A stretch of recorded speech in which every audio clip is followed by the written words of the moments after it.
are going to go over the hypoglycemia protocol for neonates. Okay, so who's getting blood sugars? Babies born under 37 weeks or that are SGA, they're going to get blood sugars for 24 hours. Babies that are LGA or born to a mother with gestational diabetes are going to get blood sugars for 12 hours.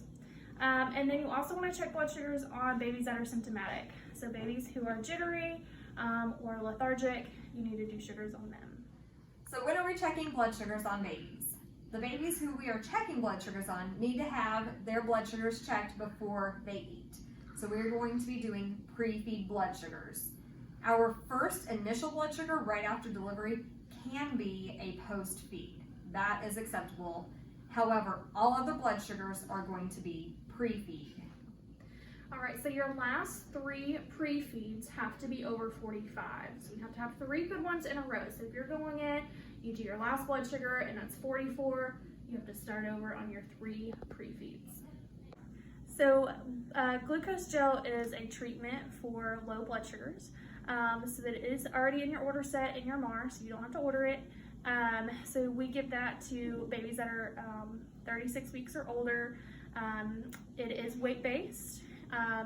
It can be given for a maximum of 2 doses. Okay, so we are going to be treating low blood sugars. As Katie mentioned before, we are going to be treating with glucose gel. So when we are doing a blood sugar on a baby that is within 4 hours of age, if our initial blood sugar is less than 30, we are going to do an I-stat to confirm, and if it's still less than 30, we're going to immediately contact the primary care physician. So with a baby's blood sugar who is between 30 and 40 within the first 4 hours of life, we will immediately give glucose gel, get the baby to start feeding within 10 minutes of administration of glucose gel to get that blood sugar up, and then we will call the primary care physician. This is a protocol. We do not have to have a physician order for glucose gel. We will then be rechecking the blood sugar 30 to 60 minutes post-administration. If the baby's blood sugar is still low post-feed, you can go ahead and administer a second dose, but again, get that baby feeding again and notify your physician. If we're greater than 40, then we just feed every 2 to 3 hours and keep checking pre-feeds. So for babies that are within the window of 4 hours to 24 hours of life, if we are less than 30, again, we're going to check I-stat and make sure. If we're still less than 30, we are immediately contacting our PCP for a treatment plan. If our blood sugars are between 30 and 45, then we give glucose gel, get the baby to eat within 10 minutes, and then we are contacting the primary care physician to notify them of the low sugar and our treatments.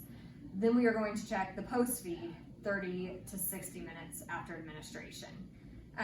If we're still low, again, repeat the process. If we are above 45, then we continue to check every 2 to 3 hours and continue on. If our babies are continuing to have low blood sugars past 24 hours of life, our numbers start to go up as far as what we're wanting to see. So we're between 4 hours and 24 hours of life, we are okay with 45. After 24 hours, we're probably going to need to see higher numbers because our age of life is higher. So check with the pediatrician on what number they would like to start seeing after that 24-hour age mark. So guys, this is our hypoglycemia algorithm. We will make copies of these and post them over on 5 West as well as a couple on L&D. You can always go to policies and procedures and look this up as well. But we hope you enjoyed the video and learned something.